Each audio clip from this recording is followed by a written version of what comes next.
semana que eu mais gosto no ano, que é o final de semana da Páscoa, onde nós celebramos a ressurreição do nosso Senhor Jesus. E hoje, à noite, é a nossa última mensagem, numa série de 4 mensagens, onde nós estamos refletindo sobre a Páscoa. E eu gostaria de começar a mensagem de hoje à noite contando um pequeno trecho de uma história verdadeira. A história é de Hudson Taylor. Talvez você já ouviu falar dele, de um missionário, Hudson Taylor. Ele foi missionário cristão batista inglês lá na China. Ele foi fundador da missão para o interior da China. Taylor, ele viveu na China durante 51 anos. A sociedade que ele iniciou foi responsável pelo envio de mais 800 missionários ao país, que eles começaram 125 escolas e diretamente resultou na conversão de cerca de 18 mil pessoas. Ele começou seu ministério em 1857 em Ningpo, na China, e ele levou a Cristo o Senhor Ni. Certo dia, o Senhor Ni chegou para o missionário Taylor e fez a seguinte pergunta: há quanto tempo vocês conhecem o Evangelho lá na Inglaterra? Taylor respondeu: há muitos anos. E na mensagem, no final dessa mensagem, eu quero contar para você o que o Senhor Ni falou para o missionário Hudson Taylor. Nós estamos nessa 4ª mensagem dessa série. Hoje à noite a gente verá sobre a ordem de Jesus, onde Jesus nos ordena para ir e fazer discípulos. E eu quero te convidar a abrir a palavra do Senhor no Evangelho de Mateus, capítulo 28. Evangelho de Mateus, capítulo 28. Nós leremos a partir do versículo 16.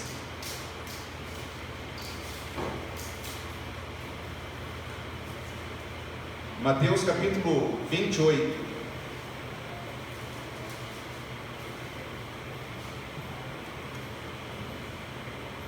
O que nós aprenderemos na mensagem de hoje é o seguinte: debaixo da autoridade de Jesus e em sua companhia, façam discípulos de todas as nações. Vamos ler juntos? Debaixo da autoridade de Jesus e em sua companhia, façam discípulos de todas as nações. Mateus capítulo 28, então, a partir do versículo 16, a palavra do Senhor diz o seguinte, e eu quero que nessa primeira parte você guarde bem a informação que vai aparecer acerca dos discípulos, nesses primeiros versículos. Mateus 28, 16 em diante. Os 11 discípulos foram para a Galileia, para o monte que Jesus lhes indicara. Quando viram, o adoraram, mas alguns duvidaram. Então Jesus aproximou-se deles e disse: foi-me dada toda a autoridade nos céus e na terra, portanto vão e façam discípulos de todas as nações, batizando-os em nome do Pai, do Filho e do Espírito Santo, ensinando-os a obedecer a tudo que eu lhes ordenei, e eu estarei sempre com vocês até o fim dos tempos. Debaixo da autoridade de Jesus e na companhia dele, o que esse texto aqui nos apresenta? A primeira informação que nós temos aqui é que Jesus, ele vai em encontro dos discípulos imperfeitos. Os irmãos separaram a oração, ou melhor, o comentário que o irmão Elias falou sobre imperfeições, falhas, limitações. Por que Jesus foi ao encontro dos discípulos imperfeitos? Por quê? Porque os 11 discípulos, versículo 16, foram para Galileia, para o monte que Jesus lhes indicara. Quando viram, adoraram. Mas o versículo 17 diz que alguns duvidaram. Mesmo as profecias se cumprindo, mesmo o sepulcro vazio, mesmo com o testemunho das mulheres, mesmo com o terremoto, mesmo com a vinda do anjo, alguns discípulos ainda duvidaram. Hoje pela manhã, num momento de gratidão a Deus, eu falei, eu quero louvar a Deus pela paciência. Ele é paciente comigo, Ele é bondoso comigo, apesar dos meus erros, apesar das minhas falhas. Deus, Ele é paciente. Graças a Deus ele não é como nós, né? Que a gente é meio nervosão, né? A gente é meio irritado com as pessoas, né? Errar uma vez, beleza. Errar a segunda, mas ele errar a terceira, aí já é burrice, já é ignorância, já é um monte de coisa, a gente já começa a xingar a pessoa, não é verdade? Nós não temos paciência em instruir, e falar de novo, conversar, entender as razões, entender os porquês. E Jesus, ele vai em encontro dos discípulos imperfeitos. Quando os irmãos da música chegam para mim e falam assim: Onéias, a gente precisa que você ajude na música. Aí eu falo assim: eita, hoje é o dia da bandinha do Chaves. Vocês já viram a bandinha do Chaves já? Essa geração talvez não vai saber o que é a bandinha do Chaves, né? A nós mais antigos lá, a gente lembra a bandinha do Chaves tocando. Aí quando a equipe fala: né, você pode entrar na nossa bandinha? Eu, beleza, vamos lá, né? Fazer o quê? Tá faltando gente, né? Chamaram, a gente veste a camisa e entra em campo. Se chamaram a gente é porque não tem ninguém pior do que nós, né? Melhor que nós, né? Você já é o cúmulo já. Teve uma vez que alguém me ligou, falou: Nés, por favor, nos ajude num acampamento. A gente precisa de um preletor. Você já é a 7ª pessoa que a gente está ligando. Ninguém pode, Onéias. Eu não tenho mais contato nenhum. Todo mundo recusou. Só tem você agora. Você pode ir. Você entende o que é ser o 7º? Tu não é nem step, irmão. Tu não é nem step. Nem recalchutado tu é mais. Você já está lá no fundo da oficina, né? Não tem mais nada aqui. Pega o pneu lá no fundo, né? Vamos rodar com ele mesmo. Então, quando os irmãos chamam para entrar no grupo, ajuda aí tocando o violão. Fala: hoje vai ter bandinha do Chaves. Hoje vai ser uma... Eu falo para eles, né, gente, ó, nessa música aqui eu vou dar só o tom e eu acompanho vocês. Aí hoje eu percebi que eu não acompanho eles. Eu persigo eles. Olha, eu vou em desespero atrás dele, né? Eu acho que eles ficam com medo aí eles se apavoram mais, né? Eu não vou mais falar que eu vou acompanhar eles. Eu já vou falar: vou perseguir vocês, beleza? Né? Irmãos, imperfeições, limitações. Alguma família de nós aqui presentes é perfeita? Algum casamento é perfeito? Nós somos perfeitos? Mas graças a Deus que nem o irmão Elias falou, nós estamos adorando a Deus de todo o nosso coração. Porque nós não somos perfeitos. Os discípulos não eram perfeitos. Os discípulos eram cheios de falhas, como nós somos também. E nós precisamos ter liberdade para confessar as nossas falhas uns com os outros e falar: você pode me ajudar nisso? Onde eu sou fraco, você é forte. Onde você é fraco, outro irmão vai ser forte, e assim a gente vai se unir. É provável que esse encontro de Jesus foi no Monte da Galileia, e que a ocasião em que Jesus ressurreto, ele apareceu a mais de 500 irmãos de uma única vez. Jesus foi até eles, mesmo sabendo que alguns duvidariam e estavam duvidando. Os discípulos eram imperfeitos, mas nós adoramos aquele que é perfeito. Como pode você ir para a igreja? Como pode você querer dar uma de crentinho agora? Aí você fala para a pessoa: não, mas eu não estou querendo dar uma de crentinho, eu sou cristão, eu sou um seguidor de Jesus. Quer pagar de moral para a gente? Não, não quero pagar de moral para ninguém. Eu tenho as minhas limitações, os meus erros, mas eu busco aquele que é perfeito. Queridos, uma vez eu ouvi uma frase no seminário, eu quero que você guarde isso, anote isso, leve isso para a sua vida. Deus não exige de nós a nossa perfeição. Ele exige de nós o nosso constante aperfeiçoamento. Vou repetir: Deus não exige de nós a nossa perfeição, mas Ele exige de nós o nosso constante aperfeiçoamento. Hoje eu vou tentar ser melhor do que fui ontem. E não é tentar ser a nossa melhor versão, porque a nossa versão é o quê? É pecaminosa. Nós somos pecadores. É tentar ser a versão de Jesus em nós. É diferente. Porque se eu tentar ser eu mesmo, é conflito, é caos, é confusão, é morte, é dor, é separação, é briga, é contenda. Mas é tentar ser a versão de Jesus em mim, e aí o meu casamento começa a melhorar.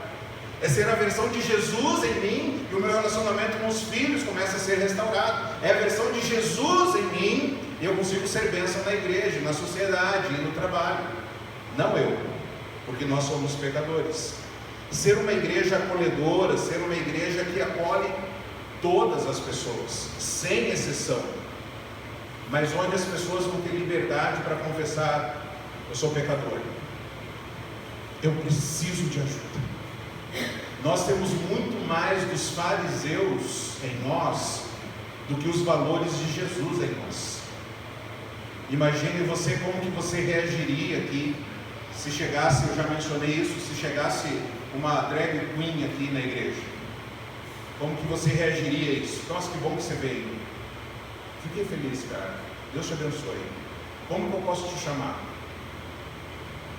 Ou a gente ia falar para a pessoa, o primeiro daquela olhada, aquele raio-x de cima e embaixo, né? Aff. Misericórdia, Jesus, queima, Jeová, né? Como que a gente ia tratar a pessoa? A gente ia falar para ela: muda primeiro, depois você vem. Ou não, que bom que você veio. Vamos juntos em direção a Jesus. Você luta contra alguns pecados, eu também luto contra alguns pecados. Então vamos juntos amar a Jesus, e vamos juntos ajudar uns aos outros a serem transformados por Jesus, porque é Ele que nos transforma. No mundo tem um alerta que diz o seguinte: nunca sangre em tanque de tubarões. Você já ouviu isso? Nunca sangre em tanque de tubarões. Tenta na empresa você falar das suas limitações para ver o que vai acontecer. O que vai acontecer lá? Mas na vida cristã, irmãos, na vida cristã deve ser diferente.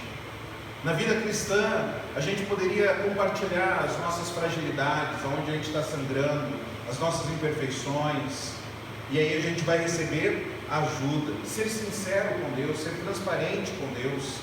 Vou te dar um exemplo de como a gente se preocupa com as pessoas e não com o relacionamento com Deus. Se a gente pegasse determinado momento do culto aqui, de surpresa, fulano, vem aqui orar. Aí você fala: eu não sei nem o que falar. Porque nós estamos preocupados com o que as pessoas vão ouvir, não em abrir o nosso coração com Deus.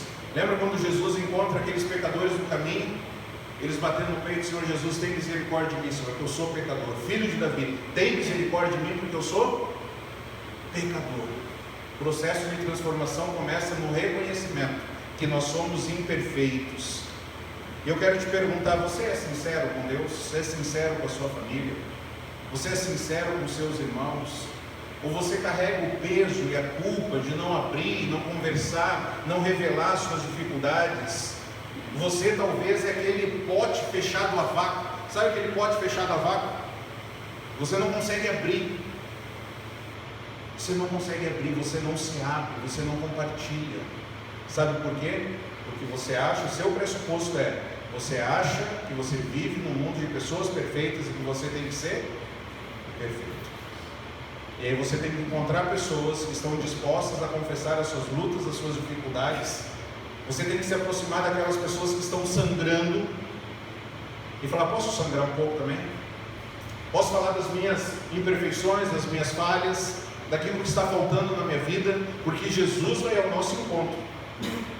Jesus vai ao nosso encontro. Nós rejeitamos pessoas que são diferentes de nós, mas Jesus vai ao nosso encontro. Não esqueça disso, os discípulos são imperfeitos, mas Jesus não te rejeita por causa disso. Ele vai ao seu encontro. Então igreja não é lugar de pessoas perfeitas. Igreja é lugar de pessoas que entendem que são pecadoras e que precisam de um Redentor. Tem pessoas que falam: eu não posso me aproximar de Jesus porque eu sou um grande pecador. Querido amigo, para um grande pecador é necessário um grande Redentor, e esse grande Redentor é Jesus. Então todos nós, na nossa vida, no nosso passado, a gente fez coisas horríveis, fizeram coisas horríveis conosco, e às vezes a gente carrega isso, mas é se aproximar de Jesus e falar: Jesus, salva um pecador como eu, Senhor. As pessoas não me perdoaram, mas eu sei que o Senhor perdoa. O Senhor me chama para a sua casa. Deus é um Deus de graça, Deus é um Deus de amor. Quando eu estava uma vez estudando lá no Antigo Testamento sobre um homem chamado Mefibosete, talvez você conheça a história dele, filho da descendência do rei Saul. Ele está fugindo quando Davi subiu ao trono, e a tradição daquela época era que quando um novo rei subia ao trono, ele aniquilava, ele matava todos os descendentes do antigo rei, para que não surgisse uma insurreição ali, né? Uma rebelião. E aí Mefibosete, ele sobe no cavalo e ele foge, uma criança ainda, e ele cai, e ele fica paraplégico. Davi fez uma aliança, já estava no trono, fez uma aliança com Jonatas, e aí quando ele já estava no trono, Jonatas, filho de Saul, ele pergunta para os seus seguidores: tem alguém da família de Saul para que eu possa mostrar benevolência? Ele usa uma palavrinha lá sensacional. Eu não tive coragem. O nome da Sarinha já era Sara antes da gente se conhecer, eu e a Mar. Eu sempre quis ter uma filha com o nome Sara, ela também, então o nome já estava definido antes da gente se conhecer. Mas se um dia Deus mandar uma menina para a gente, coitada dela, porque o risco dela receber o nome de Hesed é enorme. Sabe o que é Hesed? Davi vira para... tem alguém da família de Jonatas, de Saul, para que eu possa mostrar Hesed? Hesed significa graça. Hesed significa amor, significa bondade, lealdade, benignidade. Tem alguém da família de Jonatas, de Saul, que eu possa derramar graça sobre ele, derramar bênção sobre ele, não comigo, mas ser bondoso, ser gentil? Aí alguém fala: tem um rapaz chamado Mefibosete, chama ele. E Mefibosete, Davi fala para ele: eu vou te dar todas as terras que eram do seu avô, vou te dar um pouco mais, e a partir de hoje você comerá a mesa do rei para todo sempre. Só que o detalhe é que no Antigo Testamento só poderiam chegar na mesa do rei aqueles que eram perfeitos. Aí tu imagina na mesa do rei, Davi sentado na ponta da mesa, a Salomão num ponto, a Tamar em outro, Abner, sentados uns ao redor do outro. De repente começa a vir um barulho. Está se aproximando quem? Um aleijado, com as suas muletas, talvez se arrastando no chão, talvez precisando de ajuda, talvez com as suas ataduras já com mau cheiro. E de repente aquele homem senta na mesa do rei. Então toda vez que ele sentasse ali, ele ia lembrar Hesed, graça. O rei está sendo gracioso com alguém imperfeito. Agora eu quero que você imagine no dia que Jesus voltar e nos levar para casa, Jesus sentado na cabeceira de uma mesa, estando lá Davi, Abraão, Esther, José, Maria, os heróis da fé, e de repente chega os aleijados.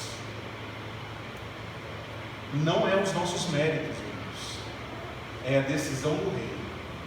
O rei decidiu manifestar graça com aqueles que são imperfeitos. É isso que Jesus faz. Ele manifesta. Jesus foi ao encontro dos discípulos imperfeitos que estavam duvidando se aquilo dali era real ou não. E aí Jesus se aproxima deles. No versículo 18, Jesus aproximou-se deles e disse: foi-me dada toda a autoridade no céu e na terra. O Senhor Jesus, Ele é Senhor, e Ele tem toda a autoridade. Ele tem o direito de usar o seu poder. E Ele usa o poder dele para quê? Para curar, para perdoar pecados. Usa o poder dele sobre Satanás. Ele usa o poder dele sobre a morte. Ele dá a vida dele, Ele pega a vida dele, Ele ressuscitou. Nada é mais forte e poderoso que Ele. Não importa por onde Jesus te conduz, não importa a sua circunstância que você está enfrentando hoje, Jesus é mais poderoso. Jesus é mais poderoso que um juiz. Jesus é mais poderoso que um laudo médico. Jesus é mais poderoso que um advogado. Jesus é mais poderoso de tudo e todos. Não é incomum o nosso processo de discipulado, quando a gente está discipulando pessoas, investindo na vida de pessoas, ter um conflito de reinos, ter um conflito, ter batalha espiritual, ter luta espiritual. Não é incomum isso. Mas se Jesus manda, nós fazemos. Eu não sei o quanto de luta espiritual você já teve, Mas se é um negócio que a gente não procura, é isso. A gente tem que se preparar para quando chega. E no processo de discipulado, há conflito, há guerra, há um momento que você acha que vai perder. E aí você lembra do que Jesus falou: foi-me dada toda a autoridade no céu e na terra. O fato de saber que Jesus tem todo o poder sobre a sua vida e sobre as circunstâncias que você vive, isso dá o quê? O que isso gera em você? Tranquilidade, não é verdade? Descanso, não é verdade? Mas isso gera em nós também temor, não é? Ele tem todo o poder, eu não posso fugir dele. Esses dias, conversando com alguém, a pessoa pegou e falou assim para mim: eu tinha certeza que a pessoa tinha feito alguma coisa. Ela falou que não tinha feito. Eu tinha certeza que tinha feito. Ela falou que não tinha. Aí a pessoa falou assim: Deus conhece o meu coração, viu? Deus conhece o meu coração. E eu falei: tu não fica com medo, não? E eu fico com muito temor de saber que Deus conhece o meu coração, porque eu posso esconder das pessoas, mas de Deus eu não escondo. Deus tem todo o poder. A vontade de Jesus, irmãos, a vontade de Jesus não pode ser questionada. A vontade de Jesus é para ser obedecida. Então Jesus vai ao encontro dos discípulos, ele fala que tem toda a autoridade e ele ordena a multiplicação dos discípulos. Veja o versículo 19 até o início do versículo 20. Portanto, vão e façam o quê? Jesus falou: vão e façam membros. Jesus falou o quê? Vão e façam discípulos. Qual a palavra que você mais ouve na igreja? Discípulo é membro. Jesus mandou a gente fazer o quê? Discípulos. Vão e façam discípulos de todas as nações, batizando-os em nome do Pai, do Filho e do Espírito Santo, ensinando-os a obedecer a tudo que eu lhes ordenei. Vão e façam discípulos. Como que um discípulo é feito? Eu gostaria de dar uma dica aqui, 4 áreas, como que nós fazemos discípulos. E aí pensa, irmãos, um pouquinho, quantos discípulos você já fez na sua vida cristã? Quantos discípulos você já produziu, já multiplicou? Né? Nossa, gente, eu não fiz nenhum, eu só fiz ministério. Mas Jesus mandou fazer o quê? Discípulos. Jesus mandou ter o teu nome numa escala? Não, ele mandou você fazer discípulos. Não seria tão bom assim, ó: fulano, você pode ajudar no ministério tal da igreja? Não posso. Por quê? Porque eu estou discipulando 4 pessoas. Nesse horário aí no ministério eu estou discipulando alguém. Nesse outro horário eu tenho uma conversa com fulano. Então eu não consigo. Eu estou discipulando pessoas, estou cuidando de gente. E aí como então? Em primeiro lugar, nós devemos pedir a Deus. Pedir ao Senhor. Pedir o quê? Para que Deus nos capacite. Porque nós somos o quê? Imperfeitos. As pessoas vão querer olhar para nós vamos falar o quê? Olhe para Jesus. As pessoas vão querer nos seguir e a gente vai falar: siga Jesus. A gente está junto, ele não está, você não está indo atrás de mim, você está indo do meu lado. Nós estamos indo em direção a Jesus. Pedir a Deus para Deus nos usar e pedir a Deus para Deus se revelar ao coração da pessoa, porque quem convence é o Espírito Santo. Você já pensou no seu processo de conversão, como é que foi? É diferente da pessoa que está aí do seu lado. Você lê um versículo, ele lê outro. Alguém conversou com ela no particular, você foi no culto. E aí o seu processo de chegar a Jesus foi diferente, não existe uma fórmula. Porque é Deus que vai se revelando, é Deus que vai chamando, é Deus que convence. É o Espírito Santo que convence o homem do pecado, da justiça, do juízo. A Bíblia diz que sem Jesus nós não podemos fazer, quanto mais discípulos. Quanto mais discípulos. A Bíblia diz que não é por força nem por violência, mas é pelo meu Espírito. Eu lembro uma vez que eu estava discipulando um rapaz, que ele era, na época, ele era campeão brasileiro, eu vou falar o nome errado aqui, depois alguém vai me corrigir. É aquele nome lá, halterofilismo, sabe? Que é aquele levantamento de peso do chão, sabe? Halterofilismo, entendeu, né? É aquele levantamento de peso do chão. Ele foi campeão brasileiro na categoria dele, do peso dele, etc. Porque é várias categorias, vários pesos, na dele ele foi. E ele chegou para a igreja, maconheirão, drogadão. Aí chegou lá e a gente começou o processo discipulado, foi, caminhava. E aí teve um dia na reunião de jovens, a gente pastoreava 40 jovens e adolescentes. Chegou na reunião de jovens, ele estava sempre, chegou no sábado, ele não apareceu. Nossa, que estranho, né? Beleza. Domingo de manhã na escola bíblica, ele também não apareceu. Eu falei, nossa, que estranho, o cara estava aí, né? Chegou à noite, ele também não foi no culto. Na época era um message, a gente conversava pelo message. Eu cheguei em casa, liguei no computador, a gente estava lá, daqui a pouco ele apareceu lá no message. E aí, fulano, como é que você está? Tudo bem? Ele, tudo bem. Cara, fui numa rave esse final de semana. Nossa, os dedos coçam, né? E aí na hora, eu falei, cara, não adianta eu falar. Se ele de fato é um salvo, quem vai falar é o Espírito Santo, não é o Onéis. Falei, nossa, cara, que bom que a gente está conversando aqui, que Deus abençoe, que é uma semana abençoada por Jesus e tal. Quando eu estou terça-feira no escritório, chega uma moto lá na igreja. Quem quer? É ele.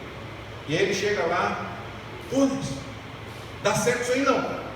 Isso aí é das trevas. O que é, irmão? Não, irmão, aquilo lá que estava acontecendo, ele começou a abrir a Bíblia dele, ele fez vários desenhos, vários desenhos de redemoinho. Ele falou, eu estava no redemoinho do cão. Aquilo lá é um redemoinho, tu entra lá, não consegue sair mais. É gente drogada, é sexo, é briga. E eu comecei a ver tudo aquilo lá. No início eu queria ir, eu estava na igreja já há um tempão. Falei, nossa, deu saudade daquilo lá. Resolvi ir e fui porque eu queria ir mesmo. Mas quando eu cheguei lá, eu comecei a ver que aquilo lá não era mais lugar para mim. Aquilo lá não era mais lugar para um filho de Deus. Eu estou entendendo agora que não tem comunhão entre luz e trevas. Aquilo lá não é para mim. Eu falei, cara, louvado seja o nome de Deus. Que bom que o Espírito Santo falou contigo. Porque, irmãos, no processo de discipulado nós devemos fazer o quê? Pedir a Deus, rogar a Deus, nós devemos orar para que Deus se revele, porque nós não queremos ter membros na igreja, nós queremos ter discípulos de Jesus, não seguir regras, mas seguir o mandamento do Senhor, que é amar a Deus e amar ao próximo. Então, nós devemos clamar ao Senhor. Em segundo lugar, nós devemos interagir. Eu quero que você pense aqui, se você está anotando, põe entre parênteses aqui, relacionamento intencional. A interação aqui é relacionamento intencional. Você vai estabelecer relacionamento com as pessoas. Você vai priorizar esse relacionamento com as pessoas. Você vai investir tempo. Você vai investir recursos. Quem aqui de nós tem uma vida super tranquila, pacata, sem nada para fazer de segunda a segunda? Tem alguém aqui? Então, para Deus não escolhe, para Deus não aceita aquela desculpa assim, Deus, eu tenho algo para fazer, porque todos nós temos. A questão é priorizar. Priorizar o quê? Investimento em vidas.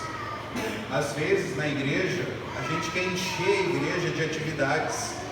E aí, ao invés dos crentes estarem no mundo, estarem se relacionando com as pessoas, não amando o mundo, mas estarem no mundo. Porque o Senhor Jesus falou, eu vos peço que não os tire do mundo, mas que os livre do mal. Então, estarmos no mundo para ser bênção, sermos luz do mundo, sermos sal da terra, irmãos. A gente precisa estarmos infiltrados, inseridos, sermos estratégicos em conversar com as pessoas, em se relacionar com elas. E às vezes a gente enche a igreja de atividade e vem para a igreja na quarta, vem para a igreja na quinta, no sábado vai ter uma reuniãozinha também, vem domingo de manhã também, no sábado, no domingo à tarde a gente vai fazer mais uma reunião, vai fazer um ensaio, e domingo à noite a gente tem culto, e depois do culto a gente tem uma reunião também. E que horas você vai ter tempo para se relacionar com pessoas? Aí a gente vai estar fazendo atividades na igreja, aí tem calendário disso, e tem aquilo outro, daqui a pouco começa a fofoca, daqui a pouco começa a murmuração, Daqui um pouco começa brigas, desentendimento, e Jesus falou: meu Deus do céu, eu mandei vocês fazer discípulos, eu não mandei vocês fazer evento. Vocês estão fazendo evento, para de fazer evento. Começa a se relacionar com as pessoas. O tempo e a energia que vocês estão gastando para fazer um evento, gaste isso para se relacionar com as pessoas. A igreja é de Jesus, e isso começa na nossa casa, servindo, fazendo discípulos dos nossos filhos, da nossa família. O nosso desejo é que os nossos filhos sejam discípulos de Jesus. Pedir a Deus, interagir, batizar. Vamos ler juntos? Pedir a Deus, interagir e batizar. Em nome do Pai, do Filho e do Espírito Santo. O batismo é a maneira como nós nos identificamos com Jesus. O batismo é o momento que eu falo assim: eu sou de Jesus e Ele é meu. A partir de hoje a minha vida está entregue a Cristo. Não sou o perfeito, mas eu estou em direção daquele que é perfeito. E eu entrego a minha vida para seguir a Jesus. Olha que interessante, às vezes as pessoas pensam assim: ó, deixa eu arrumar a minha vida primeiro, e aí depois eu me batizo. A Bíblia diz que quem crer e for batizado será salvo. O batismo é a primeira coisa que a gente faz. Creu, nós devemos ser o quê? Batizado. Mas eu tenho vícios ainda, eu luto contra o pecado. Que bom que você está vivo ainda. Porque um crente que está vivo é um crente que luta contra o pecado. Que bom que você luta, porque tem uns aí que não lutam. Que bom que você luta, porque todos nós aqui lutamos. Não é porque você peca diferente da forma como eu peco. Então o batismo é o ingresso na vida cristã. Quando que alguém deve ser batizado? O mais depressa possível. Obedecer ao Senhor. Ah, mas ele não tem pecado? Sim, ele tem, como todos nós temos. E o processo de discipulado é o quê? É instruir. Vamos ver juntos os quatro? Pedir a Deus, interagir, batizar e instruir. Jesus falou: batizando em nome do Pai, do Filho e do Espírito Santo, ensinando-os a obedecer a tudo que eu lhes ordenei. Você vai conseguir esquecer esse processo de fazer discípulos? Ou vai ficar fácil para você lembrar? Pegou a ideia aí? Peça a Deus, interaja, batize e instrua. Processo de fazer discípulos. É interessante que o processo de batizar, né, na nossa religiosidade, o fulano vai lá, entrega a vida dele para Jesus por seu intermédio. Aí depois que você foi usado por Deus em todo o processo de evangelismo, de discipulado, de caminhar junto, você chega e fala assim: pastor, o senhor pode batizar ele? Você acha que era assim que aconteceu no Novo Testamento? Vai batizando ele. Batiza. Eu acho que é uma das coisas mais lindas do momento do batismo. Fulano sempre levou doutorando a Cristo, não é? Então o privilégio é seu de batizar. Não foi contigo? Você que é pai, faça de tudo. A gente está ensinando a palavra de Deus, o Evangelho de Cristo para as crianças. Está fazendo de tudo. Mas você que é pai, você deve ter a visão assim: eu quero que o meu filho entregue a vida dele para Jesus como. Eu quero ter esse privilégio de entregar esse meu filho a Cristo. Não é problema ele entregar a vida dele para Jesus numa conferência, numa EBF, no culto infantil, mas é a sua missão. Prega o Evangelho, anuncie o Evangelho, fale. O professor está lá embaixo, está instruindo, é teu aliado, mas essa missão é sua. E que Deus nos ajude então de levar essas pessoas a Cristo e ajudá-las a serem batizadas. E qual que é a abrangência de fazer discípulos? De todas as nações, Jerusalém, Judéia e Samaria e até os confins. Como é que você faz discípulos na sua Jerusalém? Com relacionamento. Nessa semana, pense em alguém para você comer uma pizza, um lanche, chamar em casa, assistir um filme, conversar, ligar, trocar um zap, mas investir nessa pessoa de forma intencional, interagir com ela, clame a Deus, peça a Deus, interaja com ela, porque se ela crer, é a sua missão de batizar. Como é que a gente faz discípulos lá em Jerusalém, na Judéia e Samaria até os confins? Talvez a gente não consiga estar lá, mas nós vamos ajudar financeiramente aqueles que lá estão. Então Deus é amor e justo, Ele não quer que ninguém pereça. E a nossa missão é pregar o Evangelho a todos. Todos serão salvos? Não. E para o nosso temor, tem muita gente que está na igreja e não é salvo. Porque o próprio Senhor Jesus falou: não tem que separar o joio do trigo, porque pode ser que vocês vão cometer erros. Deixe que o Espírito, deixe que os anjos façam isso no dia da colheita. Porque até mesmo na igreja existem pessoas que podem estar na igreja e não são salvas. O que você tem feito, discípulos do Senhor Jesus? Você tem pedido a Deus, interagido, batizado, instruído. E aí por fim o versículo 20 fala: Jesus garantiu que Ele estará conosco todos os dias da nossa vida, e eu estarei sempre com vocês até o fim dos tempos. Vamos ler juntos? Jesus garantiu que estará conosco todos os dias. Irmãos, nós não ficaremos sozinhos. Investir em pessoas nem sempre é fácil. Investir em pessoas, você tem que estar preparado para ingratidão. Investir em pessoas, você tem que estar preparado para as pessoas falarem mal de você. Tem um versículo lá em Eclesiastes que diz assim, não fique se preocupando em saber o que os seus servos estão falando, porque pode ser que um deles esteja falando mal de você. E às vezes a gente quer fazer pesquisa de popularidade. O que as pessoas estão falando de mim? Não tenta fazer isso, você vai se decepcionar. Pessoas às vezes que se você achava que era amigo, ele está falando mal de você. Você está dando a mão, ele quer o braço. Você dá o braço, ele quer o tronco. Você dá o tronco, ele quer uma perna também. Aí quando você acha que já ajudou bastante, a pessoa continua lá falando mal.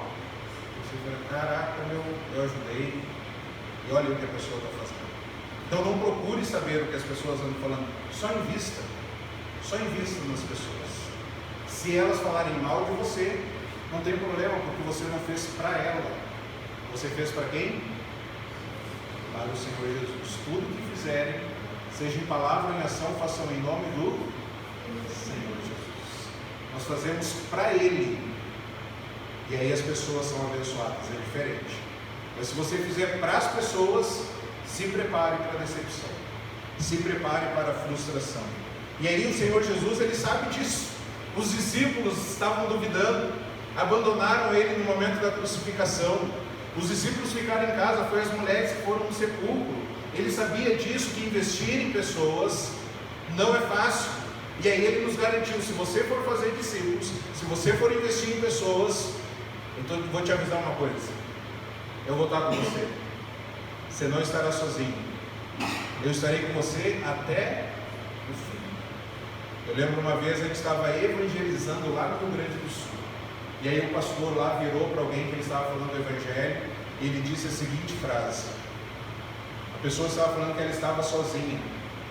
E aí ele disse o seguinte: se você estiver com Deus, mesmo se você estiver sozinha, você ainda é maioria.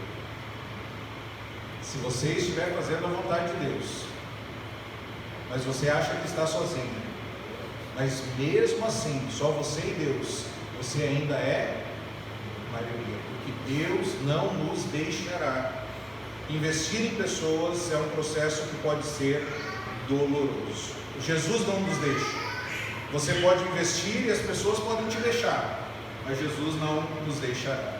Então, debaixo da autoridade de Jesus e em sua companhia, façam discípulos de todas as nações. Vamos ler juntos? Debaixo da autoridade de Jesus e em sua companhia, façam discípulos de todas as nações. Lembra da história que eu comecei? Hudson Taylor chegou na China pregando o Evangelho, Deus usando ele. Ele chegou e levou a Cristo um senhor chamado Senhor Ni. O Senhor Ni chegou para ele um dia e perguntou: Hudson, quanto tempo vocês já conhecem o Evangelho lá na Inglaterra? Taylor falou: há muitos anos. Com profundo sentimento, o Senhor Ni respondeu: meu pai morreu antes de ouvir o Evangelho. Por que vocês demoraram tanto? Irmãos, que essa responsabilidade não caia sobre nós, de deixar as pessoas morrerem sem ouvirem o Evangelho. Nós não convertemos ninguém, nós pregamos o Evangelho, mas que as pessoas sejam indesculpáveis diante de Deus, ao falarem: lá em Iracemápolis alguém me apresentou o Evangelho, falou que eu era pecador e que eu necessitava de um Redentor, de Jesus. Eu ouvi. Irmãos, nós não vamos conseguir salvar a todos, mas nós podemos salvar o maior número possível de pessoas.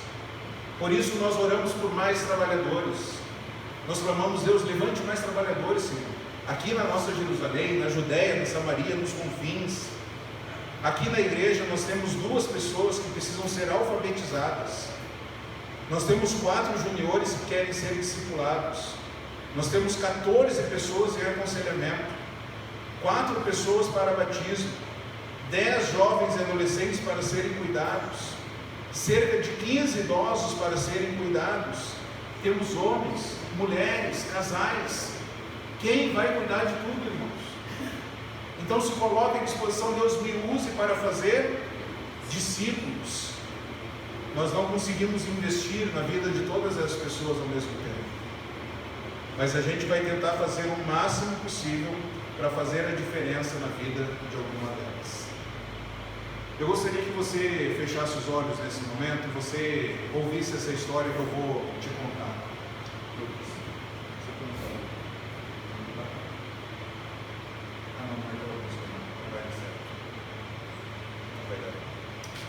Certa vez um jovem estava na praia e ele viu um grande número de estrelas do mar na areia. E ele, olhando para aquela imensidão de estrelas do mar na areia, ele começou a jogar estrela por estrela de volta na água. E as pessoas que estavam ao redor dele olhavam para ele fazendo aquele trabalho ali de enxugar gelo, né? Uma imensidão de estrelas do mar morrendo, e ele jogando uma por uma de volta à água. E aí até que alguém parou de zombar e foi até ele e falou: jovem, para com isso. Diante da imensidão de estrelas do mar, você não vai fazer nenhuma diferença. Você só vai perder o seu tempo, você só vai se cansar. E você, neste mar de estrelas, diferença nenhuma você vai fazer. Para com isso, pare de perder o seu tempo. E ele continuou jogando. E até que aquele homem virou para ele, olhou nos olhos e falou: para com isso, cara, por favor. Você não entende que você não vai fazer nenhuma diferença? Levanta os seus olhos, olha quantas estrelas do mar estão aqui na areia. E aí ele estava com uma estrela do mar na mão, e ele olhou aquele homem que estava tentando dissuadi-lo, e ele virou para aquele homem e falou: mas para essa estrela do mar aqui, para essa estrela do mar, eu vou fazer toda a diferença. Você não vai conseguir salvar todo mundo, mas se você se dedicar a investir numa vida, pode ser que para essa vida você faça toda a diferença. Pregue a tempo, fora de tempo, ore, jejue, dobre seu joelho, não desista. Mesmo que a pessoa fale para você: para, chega, desiste, me esquece, não quero mais saber de Jesus, continue a orar por ela. Ela pode não querer mais ouvir a sua voz, mas se Deus falar, aí um terremoto vai acontecer no coração dela, porque a voz de Deus é poderosa, a nossa não é. Ó Pai, nós queremos, debaixo da sua autoridade e na sua companhia, fazer discípulos de todas as nações. Esteja conosco para que nós sejamos uma igreja que clama ao Senhor, que ora, uma igreja que interage com as pessoas, tem relacionamentos intencionais com elas, pessoas que levam outros ao batismo, pessoas, ó Pai, que estão dispostas a investir, a ensinar, a instruir a palavra do Senhor na vida de outros. Use a nossa igreja para ser uma bênção aqui em Iracemápolis. Que nós sejamos aqui em Iracemápolis uma opção para aqueles que querem um compromisso sério com Jesus. E talvez pessoas estão orando durante a semana, aos finais de semana, clamando ao Senhor uma solução para a vida delas. E a solução para a vida delas é Jesus. E que nós possamos então apontar para o Cordeiro de Deus que tira o pecado do mundo. Aquele que venceu vive e que voltará. Que o Senhor então nos abençoe, que o Senhor nos use para a sua glória. E que mesmo que nós não façamos a diferença nessa cidade, mesmo que nós não façamos a diferença nessa região, no nosso país, que é um país quase que continental, mesmo que nós não façamos a diferença na América Latina, nem no mundo, mas que nós possamos fazer a diferença na vida de uma pessoa, na vida de duas pessoas, que nós possamos ser bênção na vida delas e apresentar o Evangelho de Jesus. Que o Senhor nos abençoe. Pai, ao sairmos daqui, todos nós, eu tenho certeza que o Senhor falou, que nós possamos abraçar o Evangelho do Senhor e viver o Evangelho do Senhor, cada um no seu momento, cada um no seu processo, mas que nós possamos sair daqui dispostos a fazer discípulos do Senhor Jesus, a sermos discípulos do Senhor Jesus. É no nome de Cristo, nosso Senhor e Salvador, que nós oramos. Amém.